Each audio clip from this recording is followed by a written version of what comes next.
Ada beberapa spanduk tentang Partai Komunis Indonesia atau PKI yang dipasang pasca pernyataan Jenderal Andika Perkasa di rapat internal untuk seleksi masuk TNI. Yuk disimak di kacamata Rian Ernest.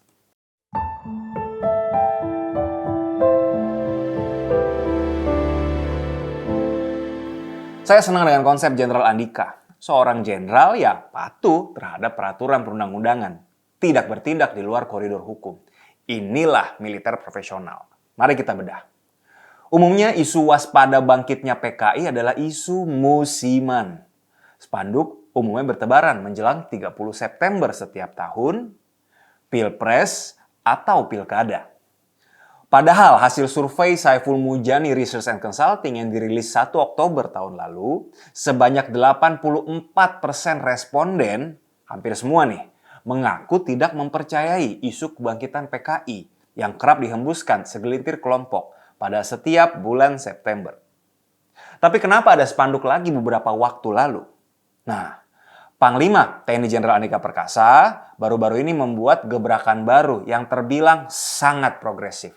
Karena beliau memperbolehkan keturunan PKI untuk mendaftarkan diri menjadi prajurit TNI.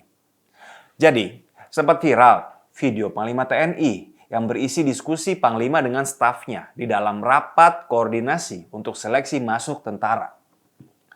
Di rapat itu dibahas tentang syarat calon tentara tidak merupakan keturunan dari PKI.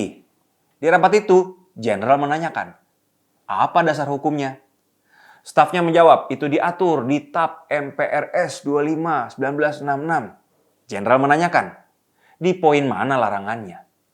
Stafnya tidak bisa menjawab. Kemudian Jenderal mengatakan bahwa yang diatur di TAP MPRS itu adalah pembubaran PKI dan pelarangan paham komunisme, marxisme, leninisme. Kemudian Panglima menegaskan bahwa kita jangan mengada-ngada. Kalau kita melarang, pastikan kita harus punya dasar hukum. Beliau meminta syarat tersebut hilang karena tidak ada dasar hukumnya. Gimana sih aturan sebenarnya?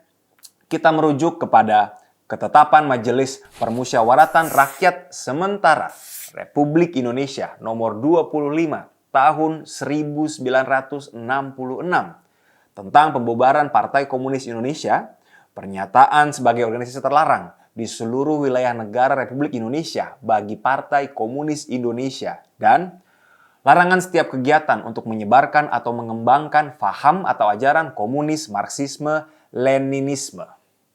Isi pasal satunya menguatkan kebijaksanaan Soekarno, Presiden, berupa pembubaran PKI, termasuk semua bagian organisasinya serta semua organisasi yang seazas, berlindung atau bernaung di bawahnya, dan melarangnya di Indonesia. Dan isi pasal 2, setiap kegiatan di Indonesia untuk menyebarkan dan mengembangkan ajaran komunisme, marxisme, leninisme dilarang. Menurut Panglima Andika, yang terlarang yakni mereka yang memiliki ideologi komunisme dan PKI. Sementara para keturunan PKI tidak masuk dalam larangan seperti TAP MPRS tersebut. Saya setuju dengan hal ini.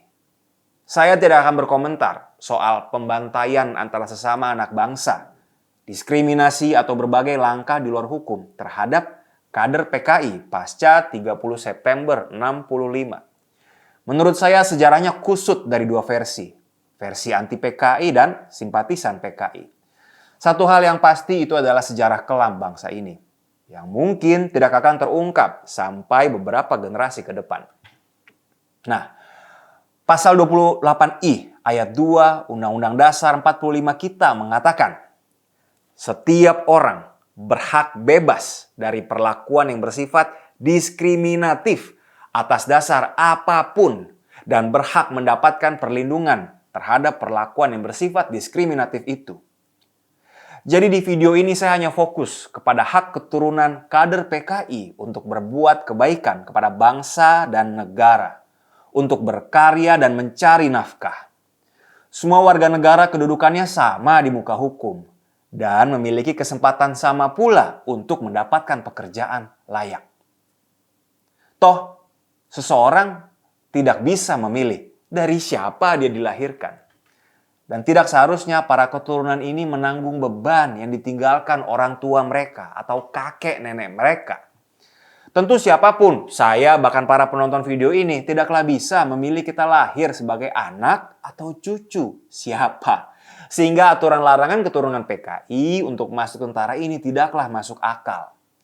Tapi saya menyadari memang masih ada pihak-pihak yang tidak setuju dengan kebijakan baru Panglima Andika, terutama kaum-kaum konservatif. Namanya kebijakan, pasti ada yang pro dan kontra. Lagi pula, kalaupun yang bersangkutan memang keturunan PKI, apakah dengan sendirinya ia juga penganut paham komunisme?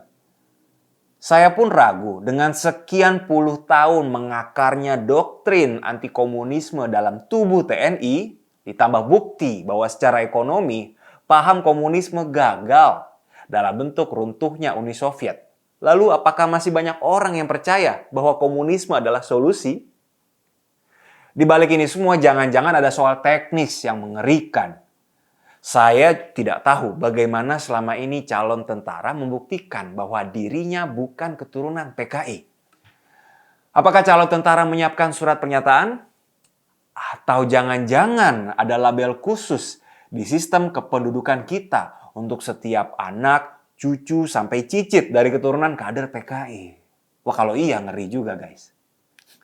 Jelas, tindakan Panglima Andika ini sangatlah kontras dengan mantan Panglima sebelumnya.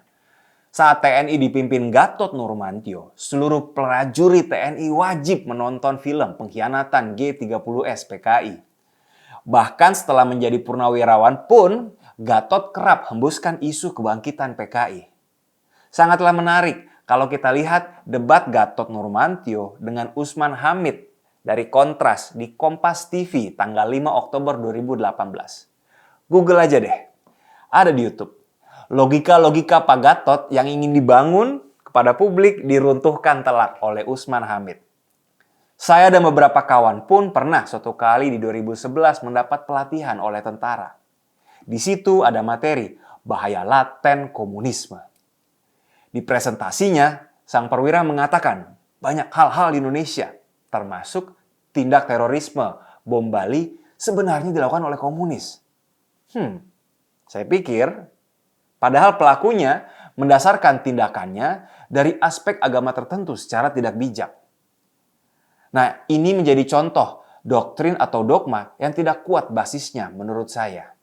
Saatnya kita move on dan sebaiknya melakukan analisa ancaman kedaulatan terhadap Indonesia dengan lebih kuat datanya. Sekali lagi saya senang dengan konsep Jenderal Andika, seorang jenderal yang patuh terhadap peraturan perundang-undangan, tidak bertindak di luar koridor hukum, dan inilah militer profesional. Semoga beliau terus konsisten dalam jalan ini.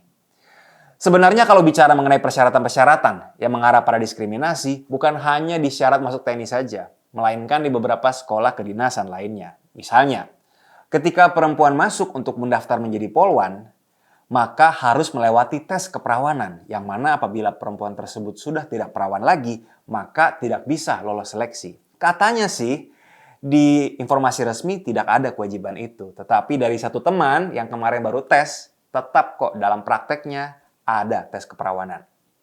Lalu, dalam proses seleksi penerimaan sekolah, kedinasan Politeknik, Cyber, dan Sandi Negara, tahun 2022, dalam pengumuman resminya, tidak menerima perempuan.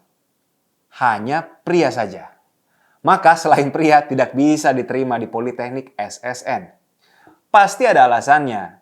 Sebaiknya ada klarifikasi dari Politeknik tersebut. Apakah setiap kelamin atau gender masuk di tahun yang berbeda? Jadi tahun 2023 hanya taruni perempuan saja yang diterima? Entahlah. Seharusnya syarat-syarat yang jelas-jelas mendiskriminasi orang seperti ini dapat dihapus. Selain menyusahkan orang, syarat ini seperti menutup pintu bagi orang yang tidak memenuhi persyaratan itu. Hal ini jelas melanggar hak asasi bagi mereka yang ingin mendaftar tapi terhalang dengan aturan. Langkah Andika Perkasa dapat menjadi contoh bagi peletak syarat masuk sekolah kedinasan atau kemiliteran lainnya, bahwa semua orang memiliki hak yang sama dalam proses pendaftaran tersebut. Asalkan memiliki kemampuan yang mumpuni. Kemampuan, intinya merit-based, meritokrasi, mengutamakan kemampuan. Saya pribadi yakin Di segala lini bangsa, meritokrasi harus mutlak diterapkan untuk majunya bangsa kita. Bukan anak siapa, etnis apa, dan agamanya apa. Jadi gimana menurut Anda? Apakah militer akan semakin profesional di bawah Jenderal Andika Perkasa? Tuliskan komentarmu ya. Dan sampai jumpa di Kacamata Ren Ernest berikutnya.